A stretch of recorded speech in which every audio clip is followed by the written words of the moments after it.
Yo, what's up guys? Teacher Paul over here, and today we have a coffee request. If you want to request a video, click over here or buy me a coffee, link is in the description. And guys, thank you so much for the daily support that you guys have been, helping with. And today's coffee request comes from Cecilia, who says, I have a video with the Danish comedy group Linea 3 that I thought you should watch. So let's check this out. If you are from Denmark, then let me know in the comments. Guys, this channel is for Nordic content, so if you want to show me Danish videos, please feel free to go over to buy me a coffee and request a video as well. Let's go. Vi vil gerne starte med at synge en... Okay, let me actually have a bigger screen so that you guys can read the subtitles in case you don't understand Danish. Vi vil gerne starte med at synge en lille stille sang her til at starte med. Det her er en, som jeg har sunget for mange år siden. Jeg sang den for første gang i 1976. 79, ja. Der sang jeg den i Aarhus, da vi optrådte der. Silkeborg. Jeg blev optrådt i Silkeborg på noget, det rigtige er, som hed Tropicana. Jakobs Barbecue. Jakobs Barbecue optrådte vi, og det er fuldstændig korrekt. Anders, han spillede på banjo. Guitar. Og guitar, det var rigtigt, du spillede på guitar, og Thomas spillede oboe. He gets nothing right. Fakt godt. Spillede ikke for godt.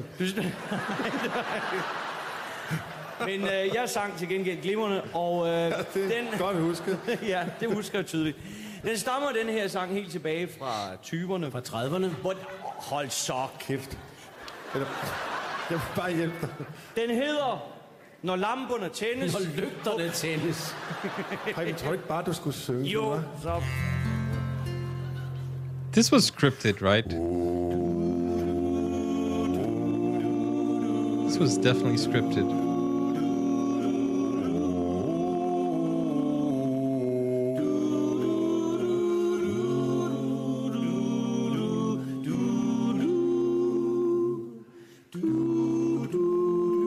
But it was so natural. It felt like, he was getting it all wrong. Du kun en af de mange, jeg traf i lygternes skær.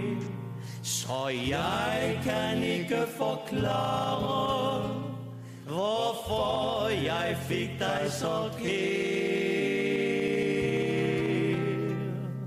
Når lygterne tændes på gade og vej, så går jeg alene og tænker på dig.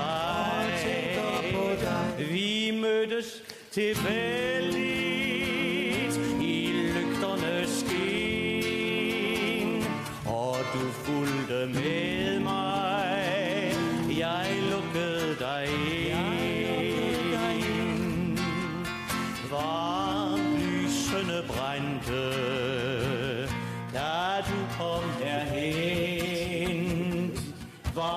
What are they planning? Da du gik fra mig... Hvad sker der? Hvad foregår der? Hvad? Vi står bare lige og snakker. During the performance. Om at du sang en forkert tone. Ja, det må jeg undskylde. Det er meget naturligt, når Preben ikke har sunget sangen i så mange år. Så kan jeg jo ikke helt huske, hvordan man skal synge sangen. Altså, Preben, du sang en forkert tone. Ja, det lød dårligt. Jeg sang ikke nogen forkert tone. Jo, det gjorde du. Du sang en forkert tone. Ja, og det lød dårligt. Det var dog utroligt. Jeg må sige, at jeg har virkelig valgt et godt tidspunkt at fortælle mig det på. Ja, der er da ikke noget bedre tidspunkt, når du lige har sunget sangen, så er det nemmere at høre, at du har sunget en forkert tone. Jamen... Vi er også nødt til at sige til dig, mens du stadigvæk kan huske det. Well, you still remember it. Kan Wow. huske hvad? Ja, A chap at his age. Preben, det er mange år siden, du har optrådt med den sang, Ja, det er mange år siden, I har optrådt med passende etikette. Vi kan åbenbart ikke huske, hvordan man opfører sig på scenen. Jeg har sang ikke nogen forkert tone. Jeg har sunget den her sang i 20 år. 22. Jeg kender den her sang. Jeg har sunget alle de toner, der er i den sang i de 20 år. 22. På nøjagtigt samme måde. Jeg synger alle de samme toner. Ja, men der var ingen forkert tone. Ja, den lød dårligt. Der var ikke nogen forkert tone. Det var da utroligt. Det må I altså virkelig undskylde, det her. Andet vers. Nå. Hvad nu? Hvad sker der nu? Jamen, vi står bare lige og snakker. om... Hvad for et vers vil du synge nu? Andet vers, jeg sagde det jo lige. Vi var i tvivl, var vi? Fordi du sagde... Vi vidste ikke, om du sagde andet vers eller et andet vers. Så kunne det lidt godt være alt muligt vers. Jeg sagde andet vers. Tydeligt. Ja, det er godt. Ja. Det vil sige, så er du ligeglad med den der fejl, du lavede i første vers? Jeg lavede ikke nogen fejl. Hvad er det for noget at insistere på? Jeg lavede ikke. Det var da utroligt. Insistere. Ved I hvad, når man ser på jer to, så kan man altså godt forstå, hvorfor visse dyrearter æder deres børn. What?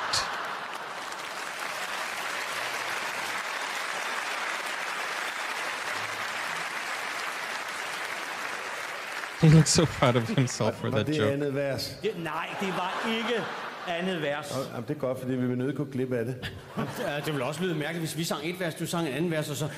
Er I færdige med alt det der? I står og opfører som to store idioter. Det er vores job. That's our job. Lysene brændte, da du kom herhen. Reminds me of school.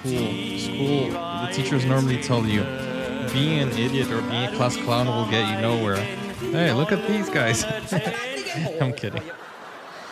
Der sang den der forkert But honestly, Det var den comedians... samme fejl, som du lavede forkert første gang. Ja, den fejl, du lavede første vers, har du nu også lavet i anden vers. Du har lavet den 2 gange. Det lød forkert.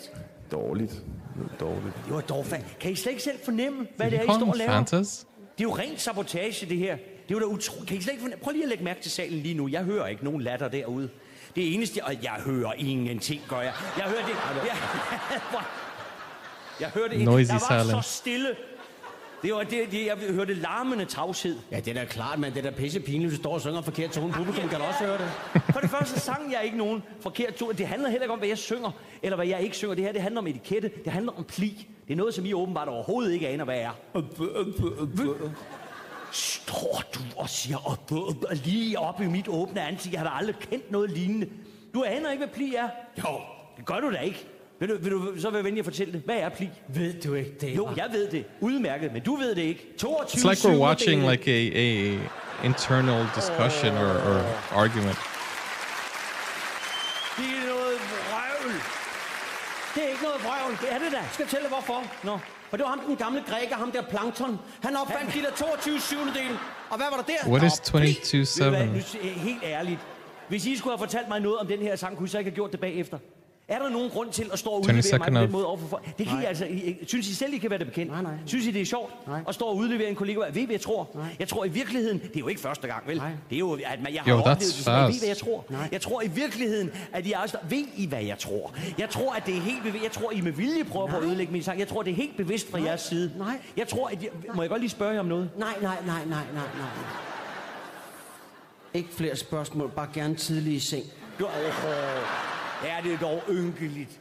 Ikke, men synes I, er det sjovt for jer at stå? I ødelægger sangen, og I går nar af den, og I går nar af mig. Nej. Gør I da? Nej. Står og går nar af mig? Nej, vi gør ikke nar af dig, Preben. Nå, det gør I ikke. Nej, det gør vi ikke. I går ikke nar. Hvad vil du så kalde det?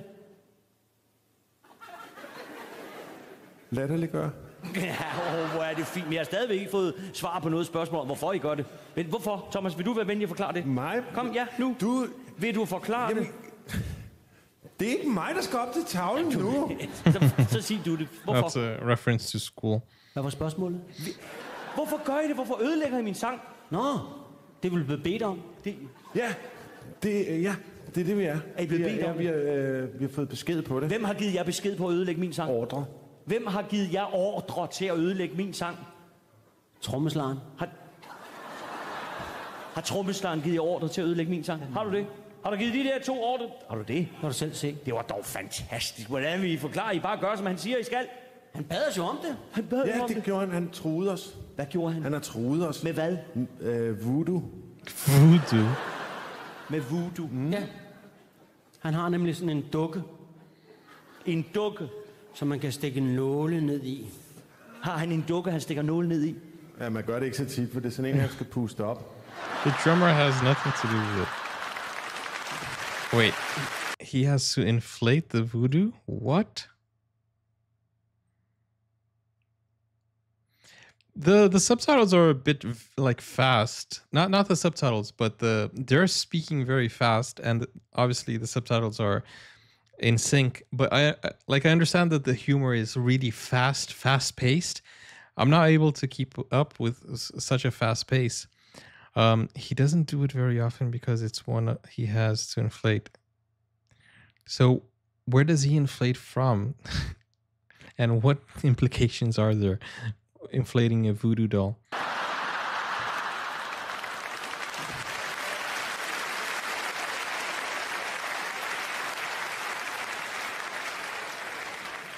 Har trommeslageren en oppustelig dukke, og den vil I have. Oh, okay. But wait, isn't he poking it with a needle? How can you inflate something that you're poking with a needle? Jeg skal hoppe på. The drummer. Please show the drummer's face. I'd like to see the drummer's reaction to that. Ja, ved du hvad? Ærligt talt, nu stopper festen, ikke? Nu, så vi, det der, det hørte jeg ikke. Det der, det vil jeg ikke engang tage stilling til. Hvad for en stilling vil du så have? Jeg vil, Oh my goodness, er I guys. færdige med nu? Jeg vil gerne lige, må jeg godt lige få at vide, gør I bare alt, hvad den mand beder jer om? Ja, for ellers truer han os. Ellers tror jeg, I fortæller mig ligegyldigt, hvad han beder jer om, så gør I det bare. Det er vi sgu da nødt til. Ligegyldigt hvad? Ja. Ligegyldigt hvad han beder jer om, så gør I det bare. Vil I rende splitter nøgen rundt ind på Kongens Nytorv med en rose i røven, hvis han bad jer om det? Ikke igen. Not again. Når lygterne tænder. That's the best answer. Not again.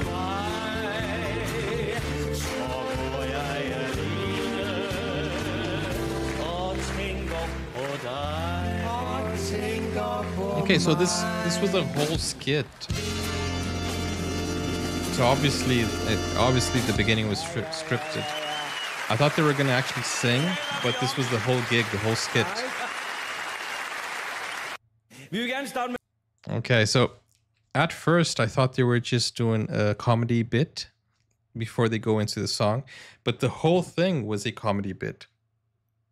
So yeah, as I said, sometimes comedy is very hard to translate, and it gets lost in translation because the nuances of the comedy is the way they're speaking fast. It's kind of like a table tennis thing, a ping pong thing, like the quip that we call it a quip.